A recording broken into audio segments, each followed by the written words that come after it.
aplauso para recibirla a ella. Bienvenida, que va a trabajar un montón. Analía Rañazá. Gracias. Qué linda que estás. Esa camisa está buena. Ay, muchas gracias. Te aplaudimos porque vas a trabajar. O sea, sí. Porque ya te remangaste. Mira, ya estoy arremangada, ya estoy arremangada, preparada. Sí. Bueno, estuvimos hablando un poquito en el corte, actualizando obviamente todo lo que está sucediendo en los tribunales de San Isidro, donde estaba previsto que declare Verónica Ojeda hoy a la tarde. Obviamente uno atento a las novedades. Y acaban de comunicar que Ojeda va a declarar el martes 9 de la mañana. Se deben haber extendido los otros testimoniales, ¿no? Seguramente lo que pasó es que tenían muchas personas citadas para hoy. Las hermanas de Diego. Y cuando digamos, el tribunal en general establece un cierto tiempo, timing de cada declaración. Puede pasar que alguna se extienda más de lo previsto, entonces esa que estaba establecida para hoy, Verónica Ojeda, pase para otro día. Y bueno, y no es casual que se hayan extendido más de la cuenta estas testimoniales, ¿no? Son todas declaraciones de testigos muy sensibles. Hoy declararon, recordemos, 3 hermanas de Diego Armando Maradona. Sí. Y por el otro lado estaba la testimonial de Verónica Ojeda. Todas personas que tienen que aportar justamente a ese contexto, a esos últimos días, esos últimos meses, a ese último momento de Diego Armando Maradona en su interna. Y obviamente se trata, la justicia lo que intenta es que esas declaraciones, como siempre lo digo, sean lo más objetivas posibles. Entonces, en cuanto se detecta alguna cuestión que no está siendo clara, se repregunta, se vuelve a preguntar. Se puede extender más de la cuenta, se puede tratar de repreguntar cuando hay algo que no está claro o cuando el testigo no está siendo claro en sus respuestas.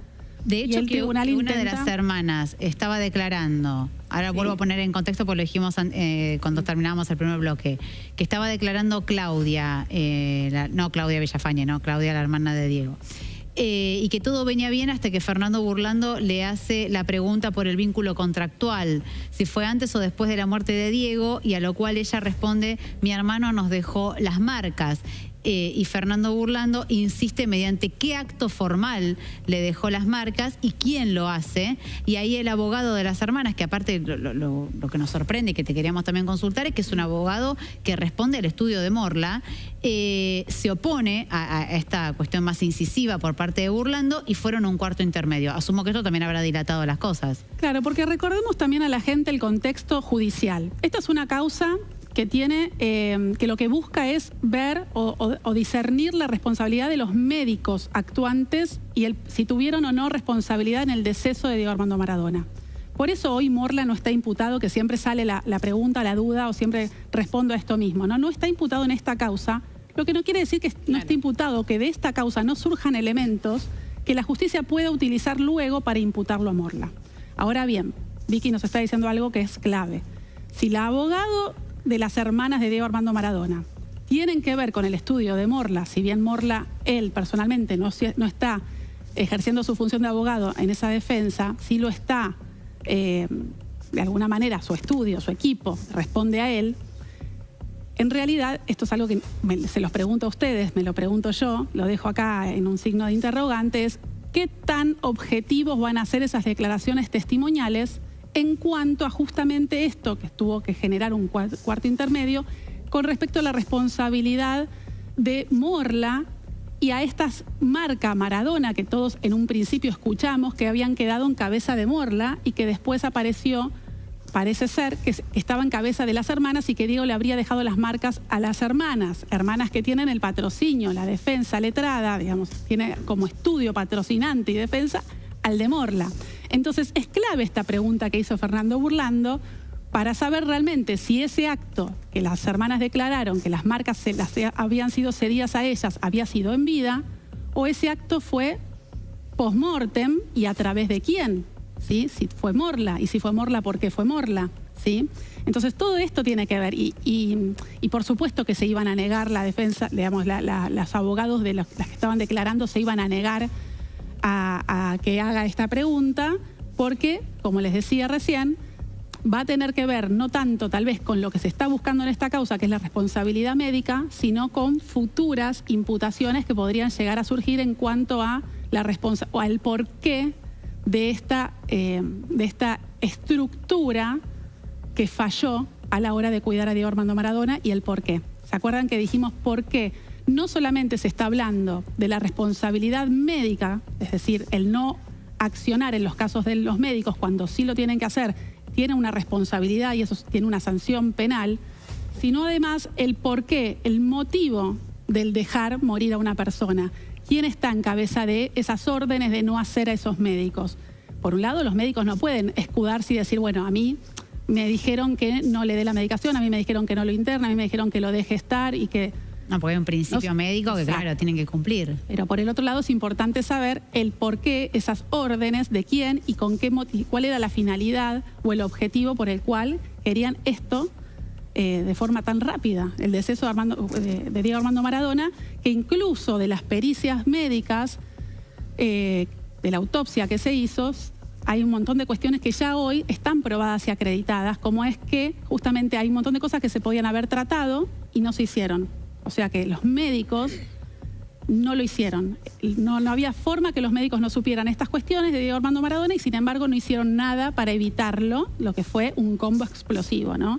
Un corazón que decía la autopsia que medía el doble de lo que debería medir el corazón de Diego, acumulación de líquidos, falla en el hígado, bueno, un montón de cuestiones que ya están acreditadas y que cualquier médico en su sano saber, en su expertise, no podría dejarlo a la deriva y en caso de sí hacerlo, justamente es un arma invisible, digo yo, ¿no? Porque acá lo difícil de probar estas cuestiones de mala praxis médica es que no estamos ante un delito y encontramos el arma y ya tenemos el ADN en un arma. Acá justamente tenemos la omisión, el no hacer, el arma invisible. Hay que reconstruir, ¿y cómo la reconstruimos a esa escena? Bueno, esto que se está haciendo es las autopsias, escuchar todas las declaraciones, saber cuáles eran las personas que estaban tan interesadas en que esto suceda, que Diego no tuviera los cuidados médicos necesarios. Bueno, todo esto hace que, como en el caso de hoy, la jornada de hoy, 8ª jornada de declaraciones de testigos en el juicio de Diego Armando Maradona, bueno, no se llegue a declarar todas las personas que estaban establecidas que tenían que declarar en el día de la fecha, pero esto es algo natural que lo venimos diciendo desde el primer día. Cada una de las declaraciones aporta un montón de información útil para la causa, incluso aquellas que pueden estar siendo preparadas o que pueden estar siendo direccionadas hacia un lugar, porque el tribunal ya dejó claro que no se joroba, que no se miente, que no le van a dejar pasar una y que el testigo que miente, testigo que es sancionado. ¿Sí? Ya lo hemos visto. Entonces, esto también es importante recordarlo en cada una de las jornadas. Analía, en base a esto mismo que dicen las hijas, y lo dijo Verónica Ojeda, que a Diego Armando Maradona lo mantenían alcoholizado para tenerlo en una situación dopado, y se difundió en este último tiempo un video donde Diego firma el contrato con Matías Morla en 2020, hoy lo dio el programa de Sergio Lapegüe, donde ahí se está analizando su capacidad, si estaba lúcido. ¿Eso se puede comprobar si Maradona estaba lúcido o no? Porque bueno, las hijas mencionan esto, que a su papá lo tenían prácticamente dopado y que él no pedía alcohol, dice Verónica Ojeda, y que sí se lo llevaban y le hacían firmar cosas que no tenía noción. Y esto de la marca, de la firma Maradona, que hoy las hijas no la tienen, que es algo que pasa habitualmente, que los herederos heredan la marca. Bueno, esto es muy importante lo que decís, porque sí, siempre es mejor actuar en cuanto a estas pericias para saber si la persona tiene capacidad para discernir cuando la persona está viva. Cuando está muerto todo se complica más. Sin embargo, los peritos sí pueden establecer si con cierta dosis de medicación o cuando se pasa de cierta dosis más el alcohol más las drogas que él consumía, podrían llegar a encontrarse en el estado que tal testigo dijo que estaba en el momento del acto de la firma de las marcas, supónganse, o de lo que estemos hablando. Entonces, es más difícil, es mucho más difícil, porque estamos hablando acá de la capacidad de discernir, no estamos hablando de en un momento puntual y no de digamos, de algo que es más tangible. Entonces, claro, es más de la salud mental, no es tan fácil, exacto. Pero no es imposible porque hay peritos justamente profesionales que saben que cuando hay combinación de determinadas drogas puede perder la capacidad tranquilamente. Entonces todo eso puede ser motivo de dictámenes y de prueba pericial que puede llegar a aportarse para saber si realmente Diego quería o no quería, o esto que escuchaba hoy de Diego, no quería ver al médico CAE. O sea, realmente Diego era Diego diciendo no lo quiero ver, al médico al que le confió toda su vida. Diego era Diego cuando decía no quiero ver a mis hijas. ¿En qué estado estaba, no emocional? Te hago una pregunta, y en caso de que se llegara a demostrar que Maradona no estaba con todos sus sentidos al momento de esa firma, ¿se puede revocar? Se podría pedir la nulidad. ¿Esa cesión de derechos? Se puede pedir la nulidad de ese acto, sí. O sea que la marca podría volver a los herederos. A los herederos. Iría a la sucesión de Diego Maradona y ahí a sus herederos, digamos, ¿sí? Más allá del eventual negocio que puede haber habido detrás de esta firma, también fue una forma de quitar herencia, porque digo, hoy se sabe que, bueno, acá en nuestro país, en otros países quizás la legislación es distinta, pero en nuestro país, o sea, no podés desheredar a tus propios hijos. Entonces podría haber sido como un mecanismo legal, porque no era ilegal lo que sucedió, o sea, acá nadie está cuestionando la legalidad, lo que se está cuestionando es si Diego estaba o no lúcido al momento de firmar, y si era efectivamente la voluntad de Diego, pero fue como un rulo legal para poder desheredar de algún modo y que sus hijos, que en definitiva iban a ser los beneficiarios de todo lo que él había podido generar en vida, no tuvieran acceso a eso. Y esto muchas veces sucede, no solamente en la familia de Maradona, esto sucede en la cotidianeidad, en varias familias, y realmente es, digamos, si bien también son procesos bastante largos o engorrosos, es fácil de probarlo, ¿no? Son situaciones de estafas procesales que cuando todavía incluso no murió, sino que anticipándose al posible deceso de esa persona inminente, se hacen estas maniobras para desheredar o desapoderar a la persona que va a fallecer y que queden en sus herederos forzosos menos cantidad de bienes a dividirse, y justamente ese entorno que quiso favorecerse, quedarse con bienes que no le corresponderían si esa persona fallece en el momento y no tiene una herencia hereditaria a la persona que quiere quedarse con algo. Nuestra legislación en esto es muy claro y solamente pueden, más allá de sus herederos forzosos, que son los hijos, en el caso de Diego Maradona, podría dejarle 1/3 de sus bienes a, por ejemplo, Morla, o por ejemplo, quien quisiera él, no sé, a sus hermanas. A sus hermanas. O sea que eso se podría haber hecho de un modo más ordenado. Digo, si él tenía la intención de no dejar desprovistas a sus hermanas, a quienes había bancado económicamente toda la vida, y él puede haber pensado, ok, si las tuve que bancar económicamente toda la vida, si yo me muero, ¿qué va a pasar con estas mujeres? Se podría haber hecho de otro modo. ¿Había otra forma que no sea la de ceder los derechos? Habría un modo mucho más prolijo, más auténtico, más transparente, que es dejar incluso un testamento donde él deja las marcas a las hermanas. Y me parece, incluso patrocinio letrado a Diego no le faltaba. Entonces, pero volvemos de vuelta siempre al mismo punto, ¿no?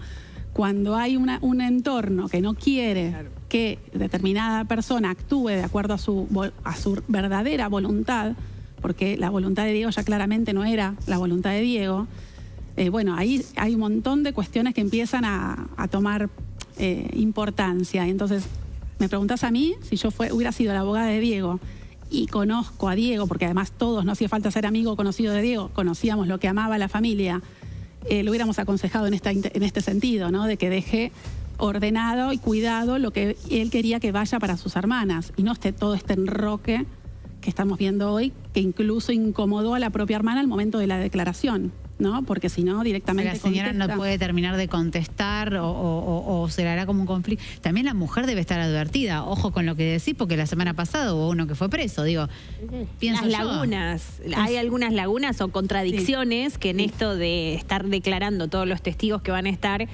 sí se puede generar. Yo lo que quería saber en cuanto a lo que es la marca en sí hoy, las hijas, ¿qué heredaron? ¿Qué heredan de él? ¿Lo que dejó en material? Sí, los bienes muebles.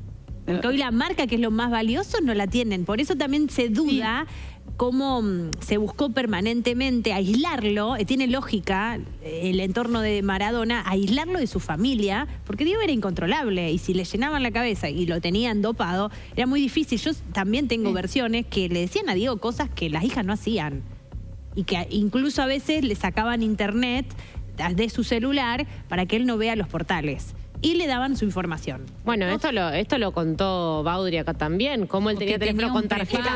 Tenía una flota de 50 celulares, pero él no tenía el objetivo era aislarlo de las hijas, que le agarrara bronca a sus hijas por cuestiones que no se hacía, para precisamente tenerlo a su favor a Diego, que era la gallina de los huevos de oro, porque la verdad que era el que le generaba todo el ingreso. Incluso en las presencias, incluso también esto que ya él no podía estar presente, dicen las hijas, en los eventos, que ya no le era redituable tenerlo en vida, por eso el plan macabro de inducirlo a la muerte. Claro, bueno, por eso Por eso también reiteramos esta situación. Esta es una causa donde se va a establecer la responsabilidad de los médicos, lo que no quiere decir que luego, estoy casi segura que esto va a ser así, el mismo tribunal no disponga la investigación del entorno no médico, ¿sí? Todo el entorno de Diego de los últimos momentos, que no tiene que ver con la medicina, sino con todo su círculo de confianza o de supuesta confianza, ¿no? De Diego. Eso va a ser a posteriori. ¿Vos crees que se va a abrir sí o sí otra causa? Incluso bueno, Maxi Pomargo, a Morla, a Vanessa Morla, todos los que estaban organizándole la agenda de él. Que de hecho, a ver, su hermana hoy, lo hablábamos recién en el corte, lo reconoció. Que las personas que estaban a cargo de la casa y del manejo de Diego, del manejo de todas estas cuestiones eran, bueno, la hermana de Morla, Vanessa Morla, y Maxi Pomargo, que es el cuñado. O sea, quedaba todo como en familia, de alguna manera.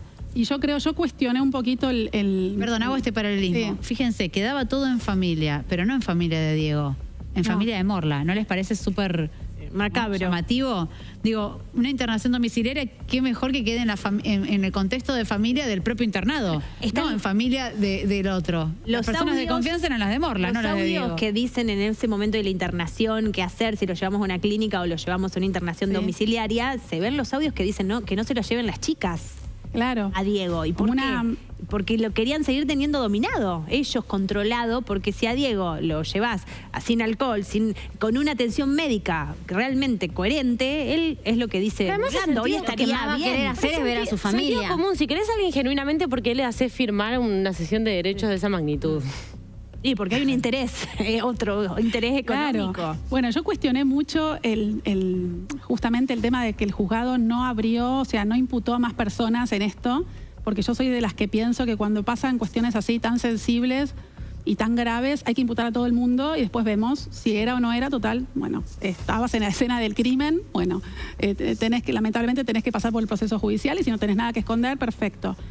Ahora, una de las posibilidades, cuando me preguntaban el por qué pensaba que el tribunal no había imputado a estos personajes que estamos mencionando, yo lo que dije fue que era probable que una de las estrategias sea de la justicia escuchar de las mismas testimoniales que se iban a dar en este marco más pruebas y hacerse de más pruebas para poder después imputar, porque también es fácil para los abogados cuando se imputa de un delito, cuando estamos dando un delito penal y no hay pruebas, hacer caer esa causa. En cambio, cuando ya hay pruebas contundentes acreditadas judicialmente, es más difícil y es más fácil para el juzgado, para los fiscales, trabajar sobre una imputación. Como que ya se avanzó, claro. Con ciertas pruebas que ya no hay duda de esas pruebas, digamos, que están acreditadas, que son así. Porque aparte estas declaraciones testimoniales tienen el rigor de verdad, o sea, porque digo, ahora no pueden mentir, o sea que lo que dijeron acá, en otro eventual juicio lo van a tener que seguir sosteniendo. Tienen que sostener. No es que ahora se pueden desdecir, en un juicio dije una cosa y en otro dije otra. No, tal cual. Incluso el mismo juicio puede servir de prueba para el otro juicio, o sea, todas las pruebas que se dan en este marco pueden ser utilizadas en la otra causa. ¿Sí? No es que, bueno, no, si se declaró en esto y acá declara otra cosa, no tiene nada que ver porque ahí es una causa y acá es otra causa. No. Es como correlativo. Exacto, y tienen que ser contestes lo que se declara en un lugar y lo que se declaró en el otro, ¿no? Ahora, más allá de... y si eventualmente, no en esta instancia judicial porque no está imputado y ya está claro desde qué periodo hasta qué periodo van a trazar la línea de investigación, que desde la externación hasta que falleció, pero en una segunda instancia, Morla terminara en el banquillo de los acusados, ¿bajo qué carátula? O sea, de haber estafado, o sea, ¿cómo se enmarca esto que es una estafa? La acusación. Claro. Yo creo que puede ser que si fuera imputado eventualmente, podría ser por estafa, por inducción a una especie de... Hay una carátula que un intento de homicidio, yo creo que es una tentativa de homicidio. Un homicidio, porque acá ni siquiera fue tentativa, fue un homicidio, o sea, fue parte de ese homicidio. Porque uno a veces cuando piensa homicidio piensa directamente en el actuar de matar al otro. Y en realidad, y esto es muy frecuente, cuando uno deja de hacer algo por el otro que está necesitando ayuda, asistencia médica y no lo hace, no solamente el personal médico que tuvo que hacerlo y no lo hizo, sino las personas que estaban al cuidado de esa persona para llamar al médico o para decir no lo internen, sí internalo, no lo internes. O sea, el no hacer por omisión es también un delito. Es un delito, exacto. Es un homicidio por omisión, ¿sí? Sí. Que no le quita, digamos... pena. No le quita pena ni gravedad, exacto. Es la misma pena que un homicidio. Ahora, voy a decir algo antes de cambiar de tema, pero me parece importante esta reflexión. piensen lo siguiente, Baudry nos lo dijo acá, que él va a acompañar a Verónica en esta instancia y que luego él, ha puesto en pausa incluso ofrecimientos que ha tenido para ocupar cargos políticos, otros trabajos que él hace como abogado, que viaja al sur y bueno, tiene una agenda paralela al caso Maradona. No es que Baudry está viviendo por y para Maradona, pero en realidad tiene otras responsabilidades y otras obligaciones. Fernando Burlando, que cuenta el otro día que se va a presentar como candidato por la provincia, que su intención es ahora en las legislativas, pero luego en algún momento tiene aspiraciones de ser gobernador y posteriormente, si todo va bien, poder llegar a postularse para presidente. Esto va a durar años. Y la realidad es que los abogados que se están poniendo al hombro esta causa, que son Baudry y Burlando, yo creo que no van a seguir hasta la instancia de Morla y todo esto, que va a tardar una eternidad en la justicia. Entonces, en un punto también, vos necesitas de gente que te traccione con fuerza. Hasta el final. Hasta el final. Yo creo Eso que es lo que también Burlando, me hace como de... Si para cuando llegue la instancia de Morla, ya todos se cansaron en el medio. Yo la vi tan convincente a Dalma y a Giannina que creo que Burlando también tomó la causa como propia y Baudry por lo que es Dieguito Fernando, que hoy hace la figura del padre criándolo junto a Verónica Ojeda, y yo sé cómo se desvive por Dieguito Fernando, todos los cuidados que necesita. Creo que van a estar bien asesoradas, llegar hasta acá con toda... Lo que hizo Baudry fue, él cuenta, el recopilar, un trabajo de hormiga, los testigos, las pruebas, para poder llevar a probar esto que ellos tienen, que a Diego lo indujeron a la muerte. Me parece a mí que hasta junio, que es lo que va a durar este juicio, y después se abre el juicio a la enfermera, creo que Fernando Burlando y Baudry y todos los otros abogados van a seguir hasta las últimas consecuencias. Va a apelar, es obvio. Sí. A ver, si los encuentran culpables van a apelar, y si los eximen, quienes están ahora reclamando justicia van a apelar. O sea, siempre va a haber una apelación. Y para que haya una condena, un cumplimiento efectivo, tiene que haber por lo menos 2 sentencias firmes. O sea, que esto se elevaría a Cámara. Y de ahí, por eso digo, otro proceso más. Ponerle que se bancan los... O sea, ok, Burlando y Baudry renuevan los votos y siguen por esa segunda instancia. Pero después la causa de Morla sería otra causa aparte. Sí, igual hay tanta presión mediática que yo no creo que se va a estirar el tiempo que deba estirarse según los tiempos, pero tampoco es una causa que va a dejarse 1000 años, porque hay mucha presión mediática que está muy atenta, y cuando llegue a Cámara esto va a tener que resolverse rápidamente, y vamos a tener ahí ya por lo menos dos sentencias firmes, esperemos, con los responsables de esto. Que pueda alguien estar cumpliendo una condena efectiva, no volverse a la casa después de un proceso de estas características. Damos vuelta a la página.